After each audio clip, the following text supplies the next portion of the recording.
Ce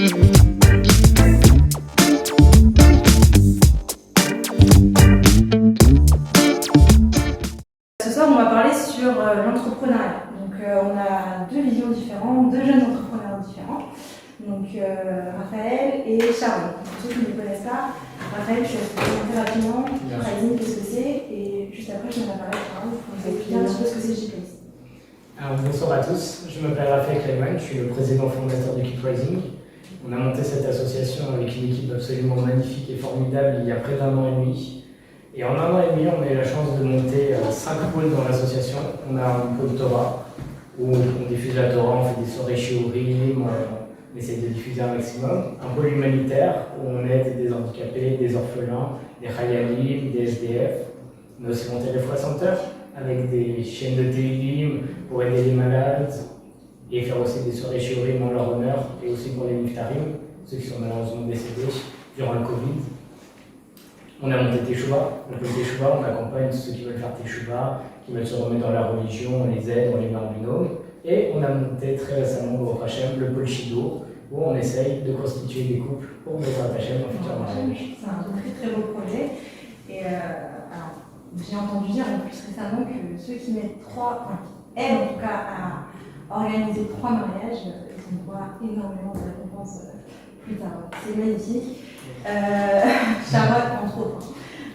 Sharon, est-ce que tu peux te présenter J-Place? Alors juste pour la petite info, du coup, donc ce live est aussi organisé par la Business School, qui est une école de commerce juif pour ceux qui ne connaissent pas, et Sharon est une ancienne de l'école. Voilà. Qui s'est lancée dans l'entrepreneuriat justement. Voilà, je fais mon Master 2 dans cette école, qui a été formidable, d'ailleurs, qui m'a beaucoup accompagnée. Et donc moi, je m'appelle Sharon, 12 ans.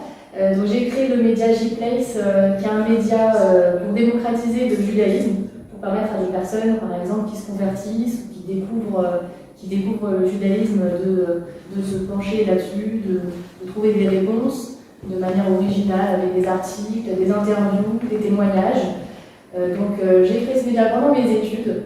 Ça a été une belle aventure, avec un compte aussi Instagram, un site internet.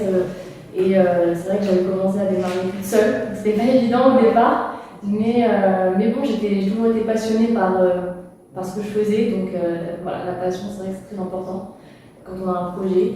Et donc le but, c'est de démocratiser le judaïsme chez les jeunes, surtout, 18-30 ans à peu près. La culture, c'est pour aussi développer l'aspect culturel, la culture juive, l'histoire juive, à travers donc, tous ces articles et témoignages, c'est vrai, parce que la culture n'est pas assez développée chez les jeunes. Et le but, c'est de leur apporter aussi cet aspect-là, qui est pas encore assez développé parfois dans certains médias. Pour les... C'est sûr. Alors, vu qu'on va parler d'entrepreneuriat, j'aimerais beaucoup que vous nous expliquiez, surtout pour nos internautes et pour ceux qui sont là, pour ceux qui ne savent pas, qu'est-ce que l'entrepreneuriat? Parce que c'est un grand mot, ça englobe énormément de choses. Donc c'est vrai que ça serait intéressant peut-être de développer un petit peu en rapide, on va essayer. Qu'est-ce que l'entrepreneuriat, en tout cas pour vous? Parce qu'il y a plusieurs visions ici. Qui veut commencer? C'est parti. Alors l'entrepreneuriat, moi je l'ai d'un point de vue d'une association, Sharon plus d'un média, d'un forum. D'un point de vue d'une association, le but d'une association, comme le Keep Rising qui a un but non lucratif, donc c'est pas pour gagner de l'argent. Le but en soi, c'est donc d'essayer de faire du bien aux autres. On a différents styles d'entreprise. Normalement, une entreprise lucrative, c'est pour essayer de gagner de l'argent. Du coup, on essaye de la faire prospérer au maximum, de la développer au maximum pour avoir un maximum de gains et de bénéfices.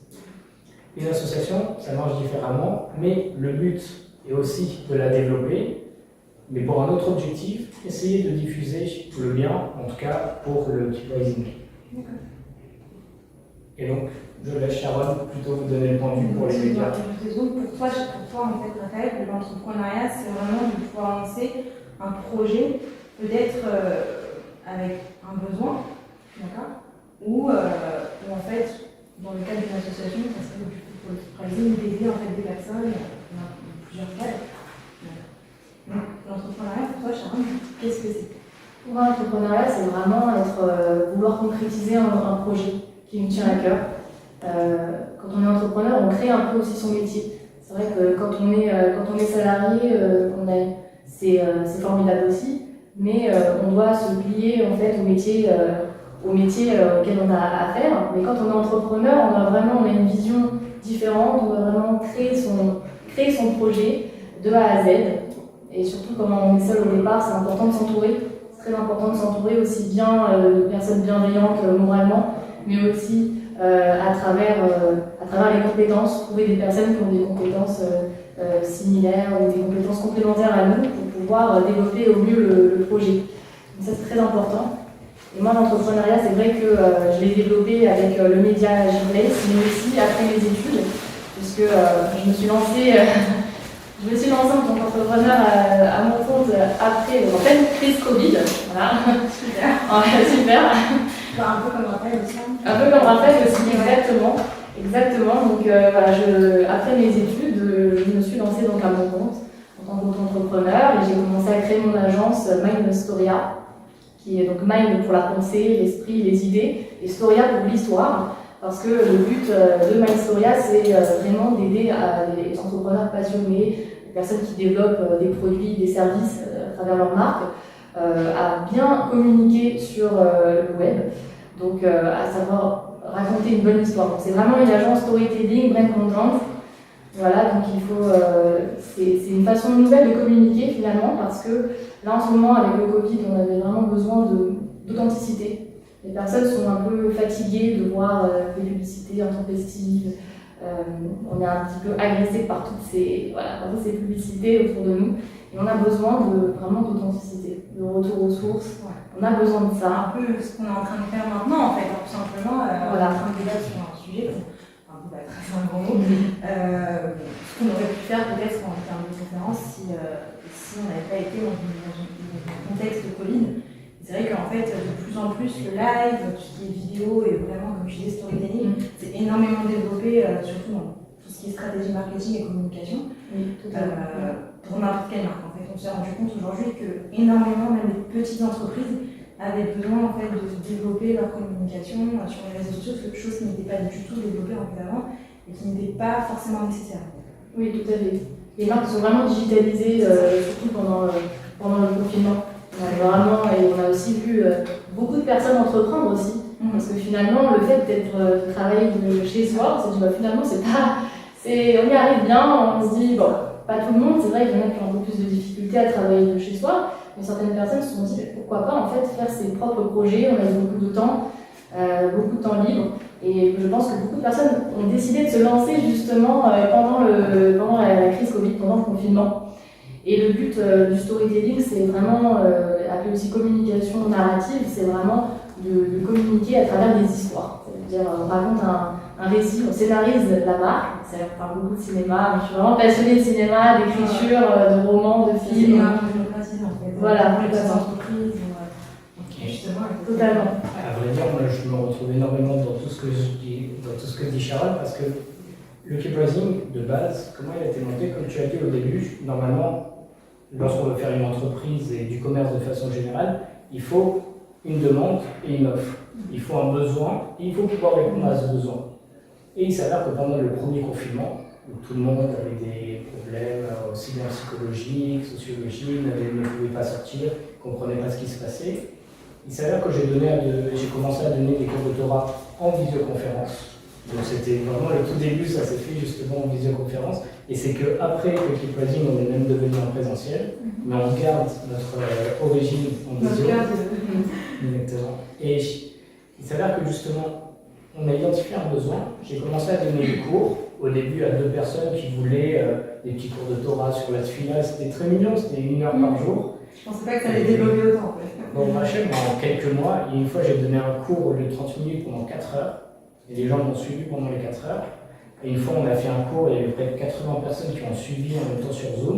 Donc on partait de rien. J'ai pas fait de yeshiva, j'ai étudié au collège de la Rachichoul, mais j'ai pas forcément eu de formation concrète avant. Et ça s'est tellement développé qu'au mois de juillet, il y a plus d'1 an, on était plus de 100 sur les réseaux sociaux. Et les gens, il y avait cette demande, il y avait ce besoin. On a fondé le keep-rising. Après, on a vu que les gens commençaient à délaisser le Zoom, du coup, on s'est mis en présentiel et on s'adapte de toutes les manières qu'on peut. Oui, de toute façon, l'entrepreneuriat, c'est aussi beaucoup d'adaptation. Et j'aimerais bien rebondir en fait, sur ce que tu disais tout à l'heure de ce ce qui était en fait finalement du télétravail. Oui. Les gens se sont habitués en fait, à travailler de chez soi.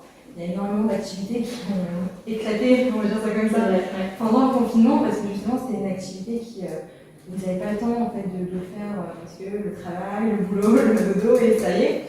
Et en fait, voilà, il se trouve que pendant le confinement, ils se sont dit j'ai du temps, un peu comme toi, un peu comme Raphaël, on a pu développer en fait, énormément de startups, de petites sociétés. Et c'est vrai que quand on se lance dans l'entrepreneuriat, on ne se rend pas compte aussi qu'on est obligé, comme je disais tout à l'heure, d'avoir une double casquette. C'était tout à l'heure, j'ai tout quand on était dans les couloirs, dans les coulisses, mais voilà, on était en coulisses. C'est vrai que d'avoir en fait cette facilité en fait, à tourner les casquettes, d'être commercial, d'être communicant, d'être marketeur, c'est un peu le propre en fait, de l'entrepreneuriat parce que même si on est bien entouré, c'est très compliqué en fait, de se lancer tout seul, d'être vraiment indépendant et en freelance en fait. Oui, c'est vrai qu'au début, se lancer seul, c'est pas évident. Alors, au début, on est obligé parfois de commencer seul. Il faut bien commencer par quelque chose. Il faut bien commencer quelque part, mais lorsqu'on démarre, parfois il y a des personnes qui sont seules, qui n'ont pas forcément la chance d'être entourées. Et il ne faut pas non plus se dire je ne vais pas me lancer parce que je suis seule ou tout seul dans un projet. Ce serait vraiment dommage parce qu'au contraire, il vaut mieux commencer à créer son projet petit à petit et ça va se développer. Il y aura d'autres personnes qui vont venir vous rejoindre. Au contraire, je pense qu'il faut vraiment ne pas hésiter à se lancer. Alors oui, au début, c'est pas évident. Parfois, voilà, même quand on fait des études, ça aide, c'est sûr, parce que ça nous apporte des bases, un réseau, il y a beaucoup de choses très bien qui sont apportées par les études.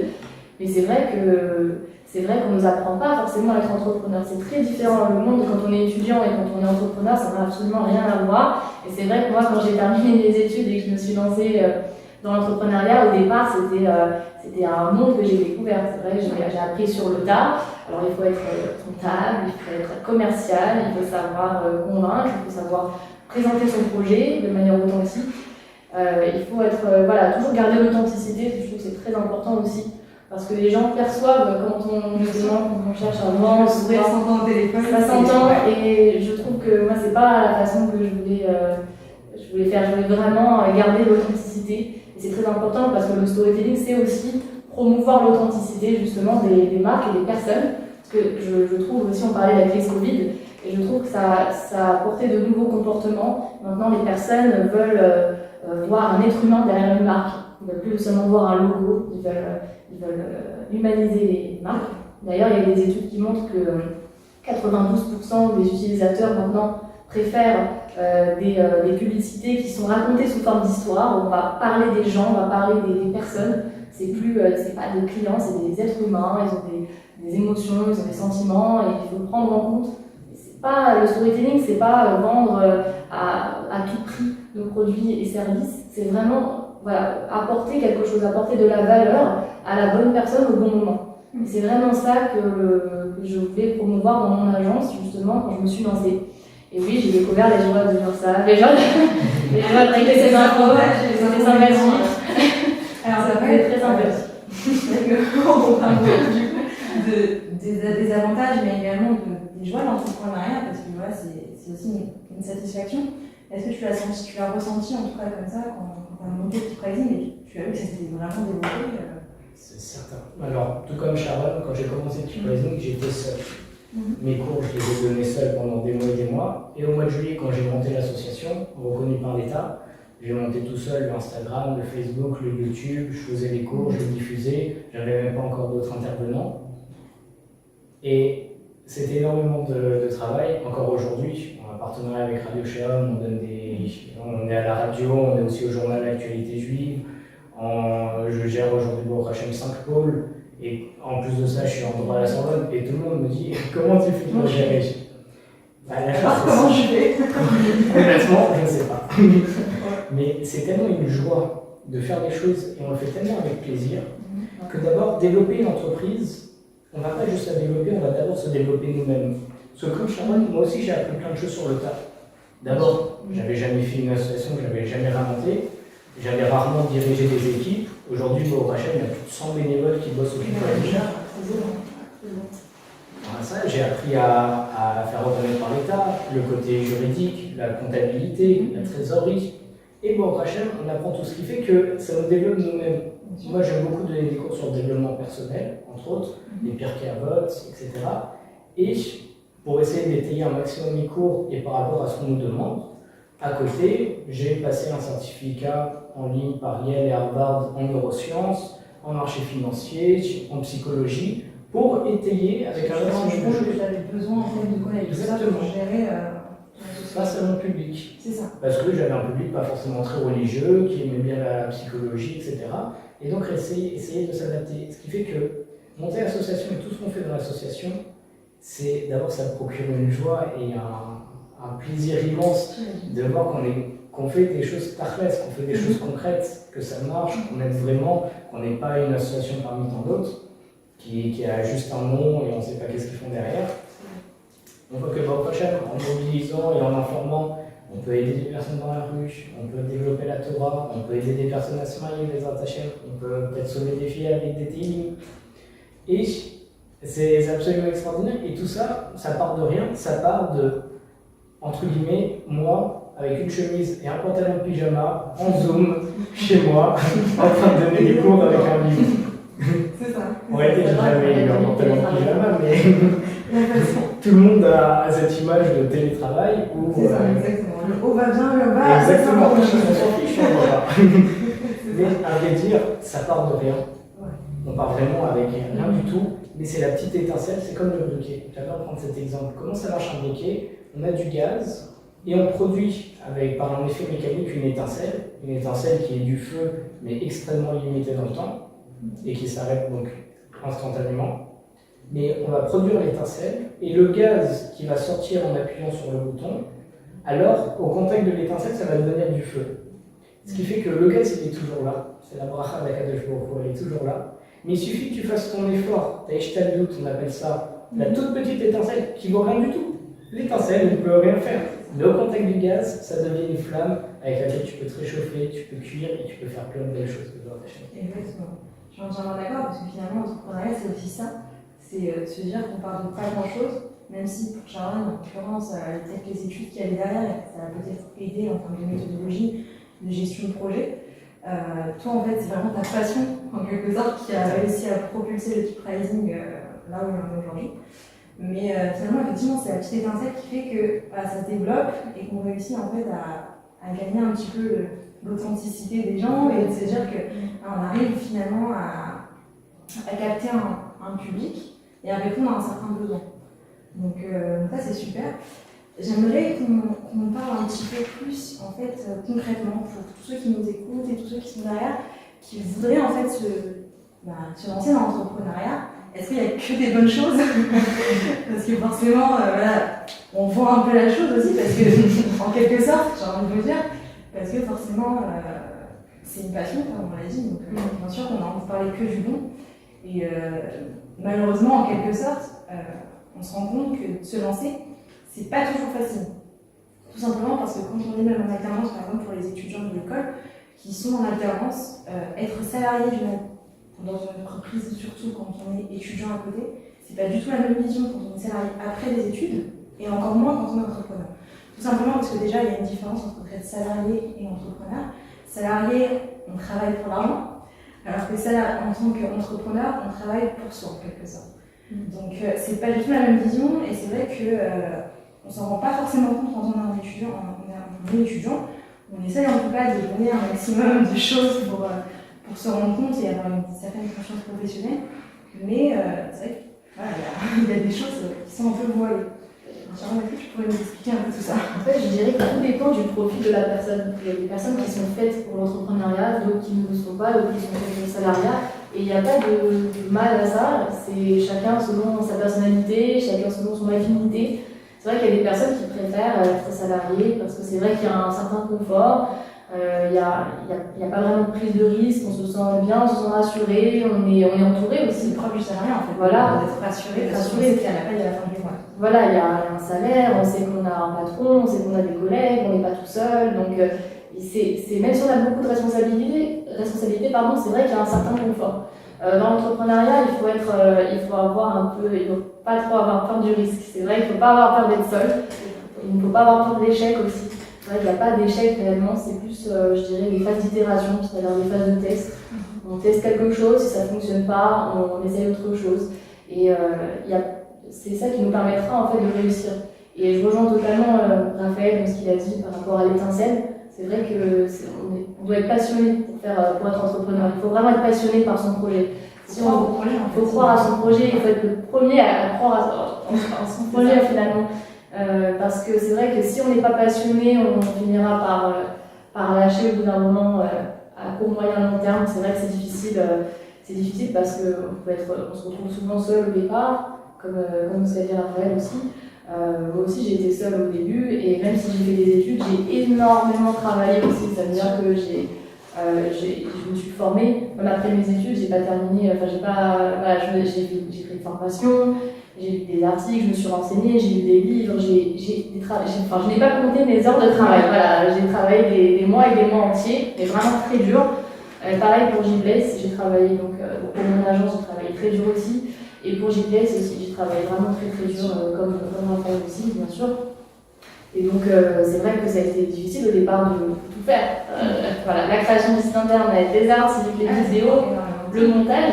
Mais, comme a dit Raphaël, ce qui importe, c'est d'aimer ce qu'on fait. Si on aime ce qu'on fait, même si on est seul, ça nous aidera. En fait, c'est ce qui va nous réchauffer, entre guillemets, pendant les périodes où c'est un peu plus compliqué. Et aussi, le fait d'avoir des retours des gens, c'est vrai que ça fait toujours du bien. Et au départ, on n'en a pas forcément, mais c'est au fur et à mesure du temps, justement, on se rend compte qu'on aide les personnes. Au début, on ne s'en rend pas forcément compte. C'est vrai qu'au départ, quand on commence, on se dit est-ce que c'est vraiment important Et alors, je sais tout ce qui est le syndrome de l'imposteur, en fait. Tout à fait. Ouais, j'aime beaucoup cette notion parce qu'on me dit que c'est tellement vrai, autant surtout quand on est jeune. On se dit peut-être que je n'ai pas d'expérience, peut-être que juste de croire à mon projet, ça ne suffit pas. Et en fait, on est constamment en test. On est constamment, non seulement dans le test physique, parce qu'il faut faire le standard, mais être au test et voir si ça marche, etc. Mais même le test vis-à-vis des gens, de se dire est-ce que ce que je fais, ça apporte vraiment? Est-ce que je suis pas en train de faire une erreur? Est-ce que voilà, on est toujours en train de douter en fait. Et je pense que c'est aussi une des difficultés en fait de l'entrepreneuriat. Par rapport à ça, il y a chaque chose que je fais avec l'équipe Pricing, je demande toujours des conseils à des adultes, à des experts, à des gens vraiment compétents dans leur domaine, dont le parrain de l'association Fabio Rosenberg. Et un jour, je lui ai posé une question, je lui ai dit on a un cours un jour de la semaine où il y a quasiment personne qui vient. Je lui ai dit c'est moi qui donne le cours, ça devient un petit peu pesant, est-ce que je peux l'annuler? Il m'a dit que l'ancien Rosh Yeshiva de Mir, qui est la plus grande yeshiva du monde, à une époque, tous les lundis et jeudis, il donnait cours qu'à 2 personnes. Alors que c'est le Rosh Yeshiva de la plus grande yeshiva. Et il a dit, et tous les lundis et les jeudis, il bossait pendant des heures le cours qu'il allait donner juste pour ces 2 personnes, parce que toucher ces 2 personnes, ça peut leur changer leur vie, et rien que pour ça, il aurait tout gagné. Là, c'est la même chose. Tu parles du syndrome de l'imposteur. À vrai dire, je ne sais même pas si j'ai touché même pas une seule personne. Mais si tous les cours qu'on a donnés, on a donné plus de 300 cours, j'ai bossé des centaines d'heures sur toutes les choses, si ça a pu, à un moment donné, à un moment précis, à une personne précise, même lui faire prendre une petite mise sur elle, faire qu'un jour par hasard, elle ne s'est pas mise en colère parce qu'elle s'est rappelée d'un cours ou quelque chose, rien que pour ça, ça vaut le coup. Et donc, c'est sûr que là, on ne parle pas d'argent parce qu'on est en association, donc on n'a pas besoin. Mais on pourrait se dire, une entreprise lucrative, on a besoin quand même de rentrer d'argent tous les mois. Moi, à vrai dire, je suis prêt à monter toute la structure si c'est que pour qu'une seule personne, elle ait une seule bonne chose un jour par hasard. Moi, ça me va personnellement. Et tu parlais des inconvénients, des difficultés qu'on pouvait rencontrer. Alors, il faut savoir, par rapport à la science, par exemple, on dit que la science, c'est une succession d'erreurs, de rectification de ces erreurs. On pensait que c'était ça, mais en réalité non, on a eu le carbone, puis on a vu non, d'autres méthodes de datage. Et chaque chose qu'on a, en fait, ce sont des erreurs, mais on les prend pour vraies. Et une fois qu'on prouve que c'est faux, alors on prend un nouveau postulat pour continuer. Là, c'est la même chose. Dans tout ce qu'on entreprend, on va avoir des difficultés. Il ne faut pas voir les difficultés comme des difficultés.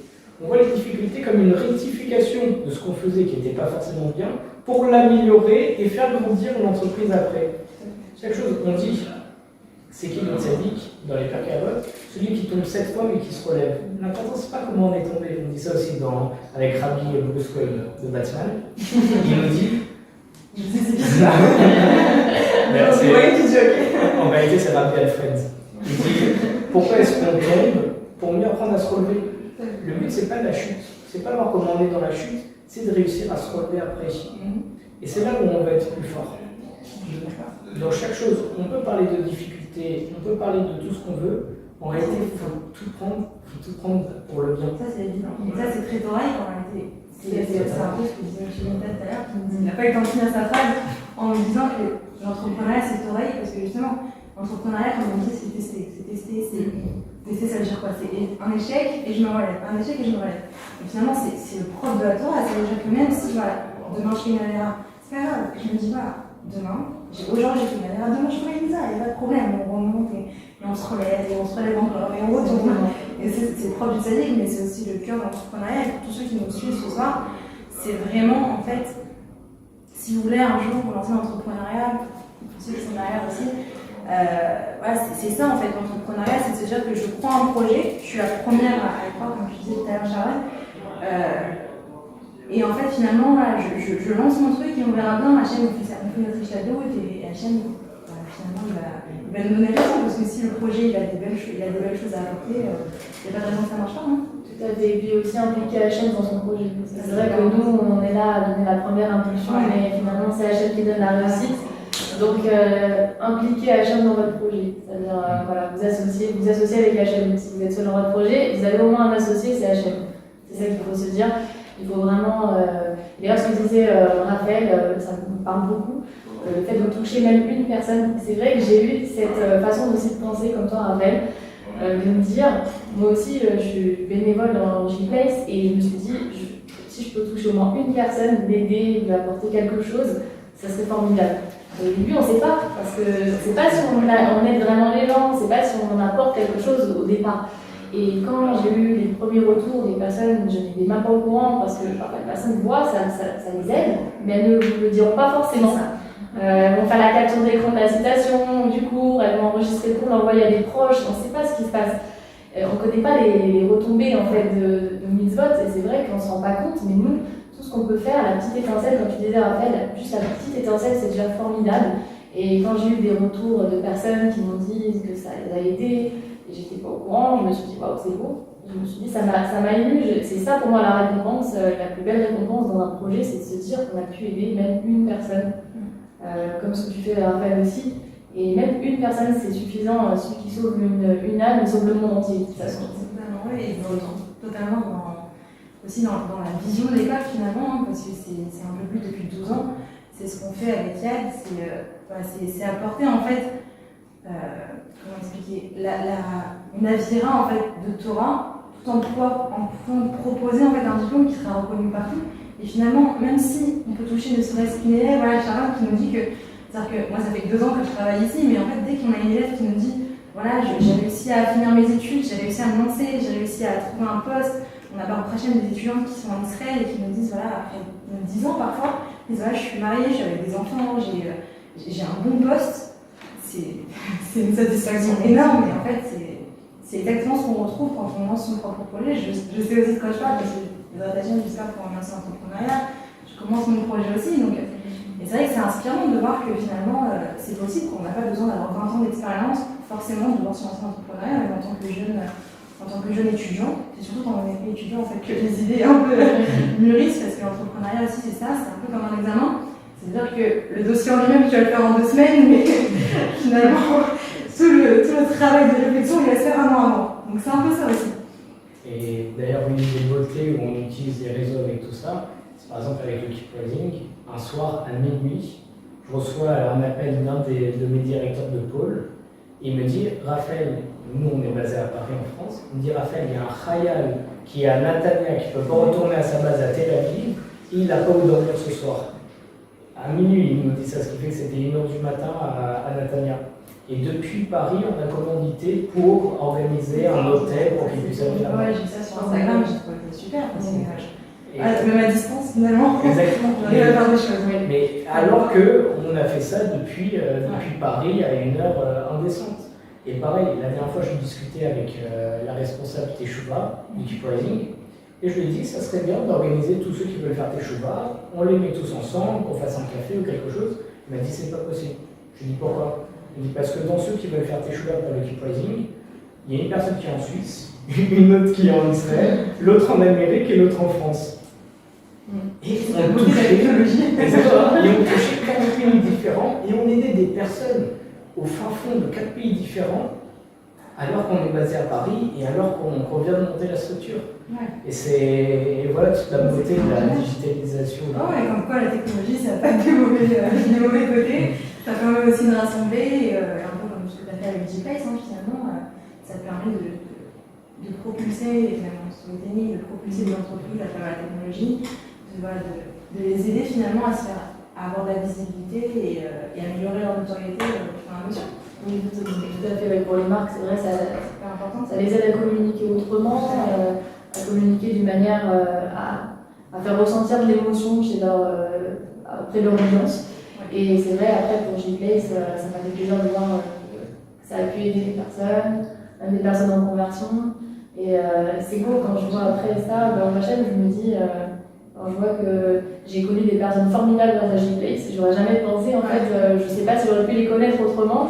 Et c'est vrai que quand j'ai créé ce compte, j'aurais jamais pensé. Au départ, j'ai hésité, je me suis dit, est-ce que je le fais? On parlait du syndrome de l'imposteur tout à l'heure, c'est vrai que je me suis dit, est-ce que je peux le faire? Et en fait, finalement, on se lance et on se dit, heureusement que je l'ai fait. Heureusement, et en fait, on se rend pas compte de nos capacités, on s'en rend compte au fur et à mesure quand on les exploite. On se rend pas compte de tout le potentiel qu'on peut avoir. Parce que c'est aussi une question de recul en fait. Sur un moment, on se dit mais comment est-ce que je vais faire? Comment est-ce que je vais y arriver? Et après, ne serait-ce que quelques semaines après, en fait, on voit les retombées et là on se dit ah ouais, j'ai bien fait quoi. Oui, bien sûr. On a tous un potentiel immense à exploiter et on n'en a pas conscience. Et finalement, c'est quand on se pense que ça vient, c'est comme la petite graine, elle contient tout le patrimoine génétique. Voilà, d'un arbre entier en fait, finalement, contenu dans une petite graine. C'est ça. Ouais, non, c'est exactement ça, j'aurais pas dit mieux. Donc, J'adore les machines. Exactement. Bon, je pense qu'on a déjà abordé énormément de choses. En tout cas, si vous avez des questions, je vous invite à rejoindre le compte de Raphaël, de Keep Rising, le compte Instagram de Gplace, également le compte Instagram de Yale Business School. Bien entendu, ce sera rediffusé sur le compte de l'école aussi sur Facebook et rediffusé aussi sur Gplace et sur Keep Rising également. Donc voilà, je vous dis bonsoir à tous et à vous. Bonsoir à tous.